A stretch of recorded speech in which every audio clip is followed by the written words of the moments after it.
Well people, Sonic the Hedgehog has been with us for 20 years now. Since the days of the Sega Genesis to our generation, the blue blur still continues to speed through video game consoles. So to celebrate his 20th anniversary, I'll be doing a retrospective of the main Sonic console games, as well as discussing about the success that these games led to, like how they made many spin-offs, TV adaptations, etc.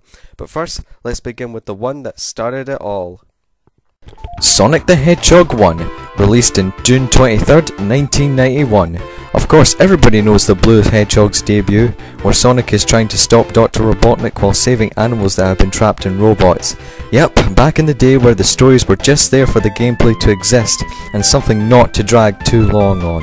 Sega of course needed a suitable mascot to compete with Mario himself of Nintendo, and that's why we have Sonic, an anthropomorphic speedy hedgehog with a cocky attitude. But anyway, the gameplay for Sonic 1 is just classic, unforgettable 2D greatness. You play as Sonic, whose abilities to jump, run like hell, jump on enemies to defeat them.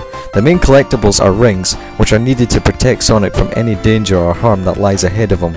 Once you get hit, you'll lose all your rings, but will still have a chance to grab them all back before they disappear. But once you get hit without any rings, you're dead. Each level of the game consists of 3 acts. The first 2 are just simple platforming levels, and the final is just fighting Dr. Robotnik at the end. There are also bonus stages where Sonic is put in a spinning world, and you just have to constantly try and jump and try to find one of the 6 Chaos Emeralds, and collecting all 6 of them will give you the true ending of the game. And that's all I can pretty much say about the gameplay. This is classic Sonic gameplay right here, folks. The music also has its place in video game history as well, especially the theme of the Green Hill Zone. As we all know, the game was a massive hit, selling a lot of copies and a lot of praise from critics and fans alike. The game has been ported to many collection ports on modern consoles and has inspired other companies to make 2D platformers with furry anthropomorphic characters, all of which didn't come close to the success that Sonic achieved. But apart from that, from Sonic's first appearance, in my opinion it is also one of his best. So of course, a sequel was only inevitable, Sonic the Hedgehog 2, released on November 24th, 1992.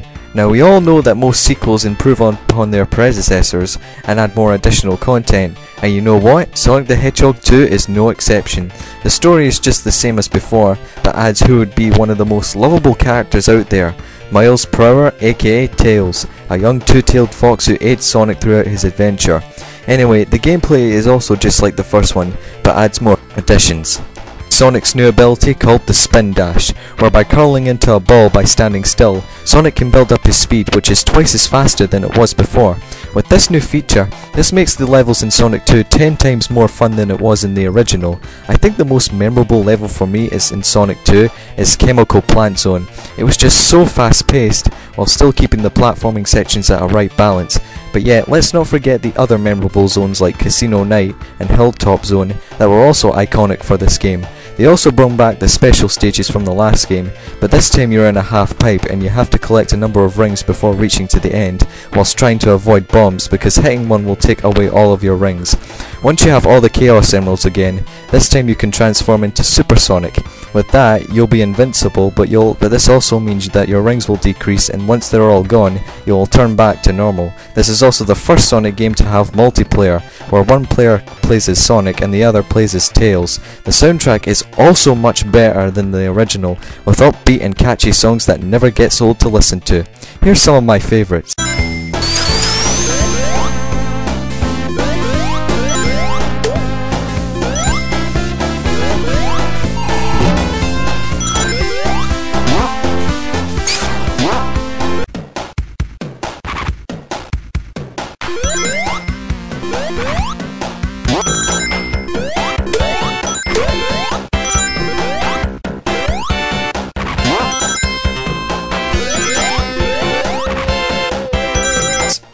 So yeah, you can pretty much tell that this sequel is indeed an improvement over the original, and by reception, it definitely was just as successful as the original.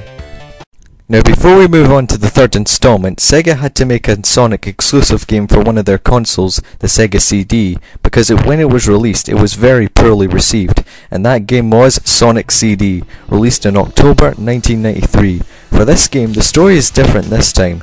Sonic's girlfriend Amy has been captured by his robot counterpart Metal Sonic, who appears to be working for Robotnik, who is using time properties to make the planet his own base. Now Sonic must rescue Amy, destroy Metal Sonic, and collect the time gems before Robotnik does. So as you can tell, the main gimmick of this game is time travel. Just like the last two games, there's not much difference in the gameplay except its gimmick. The game now consists of 4 levels: past, present, good future and bad future. The first level has 2 signs that label past and future. By hitting one and moving at great speed, you can move between the past, present and future. If you beat the past level normally, then you will arrive in the bad future level, where everything is now dark and depressing and enemies provide a more difficult challenge. However, if you're able to destroy a robot generator in the past level, then you'll be able to go to the good future level where everything is cute and colourful. Collecting the time stones in this game is the same way as collecting the Chaos Emeralds as before, where you are taken to a special stage. This is where you have to destroy a certain number of purple UFOs within the time limit, and accomplishing it gives you a time gem, and collecting all of them will give you a good ending, just like in the first game. Even though I do like this gimmick, I have to be honest, I found most of the levels in this game beyond frustrating as hell, and it did put me off a little. That, and I was never fond of the soundtrack in this game as I was with the last 2 games, but I do like the theme song called Sonic Boom. Now surprisingly, the game was nearly successful as before. I'm not saying that the game is bad or anything, it's just the frustrating of the levels in this game kinda stopped me from liking it more. But still, it's an enjoyable game nonetheless. And now we move on to the third installment, Sonic the Hedgehog 3, released on February 2nd, 1994. The story is Sonic and Tails lose the 7 Chaos Emeralds again after being ambushed by the new character added in, Knuckles the Echidna, who is the guardian of the Master Emerald and has been tricked by Dr. Robotnik into attacking Sonic and Tails. So yeah, just like before, but with a new rival for Sonic. The gameplay itself also hasn't differed much from the last 2 games in the trilogy. You just go through a few acts, fight a boss in the end, etc, etc. However, there are still new things added to the table, those being is that there are new shields for Sonic, like the Flame Shield, which is the most powerful shield that makes Sonic's jumps go longer, the Lightning Shield, which helps attract nearby rings, and the Bubble Shield, which makes the underworld levels in this game easier as the shield prevents you from drowning, but these levels still offer many more difficult obstacles, making it less easier to keep your shield. The special stages also have been changed yet again, where the objective this time is to collect a number of blue spheres in order to progress. The game also improved a little on the multiplayer, because now during the adventure mode when you have 2 controllers installed, one player can control as Sonic and the other play as Tails.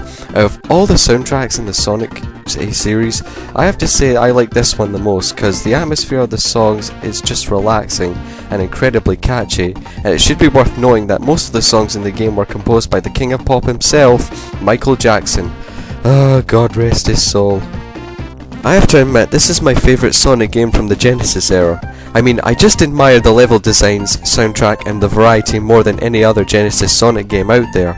They also released an aftermath game for Sonic 3, which was Sonic and Knuckles. This game pretty much plays just like Sonic 3, with the only difference being is that you can play as Knuckles for the first time. For his gameplay, he can't run as fast as Sonic, but he can break through rocks, climb walls and glide for a short period of time.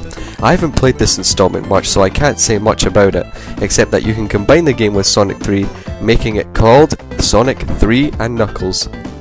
So after the success of all these main games, there have been a ridiculous amount of spin-offs, many of which were based on the main 3 games, games for the other characters like Tails and Knuckles, and even racing games. Some are actually pretty decent, others... no comment. They even made not 1, but 2 cartoons based on the Sonic games produced by Dick Entertainment, one that has this,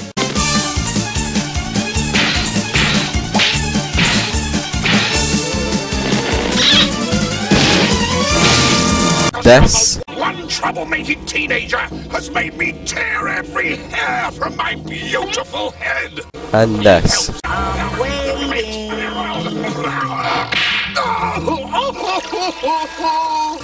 And the other is just epic. He can really move. Sonic, he's got an attitude.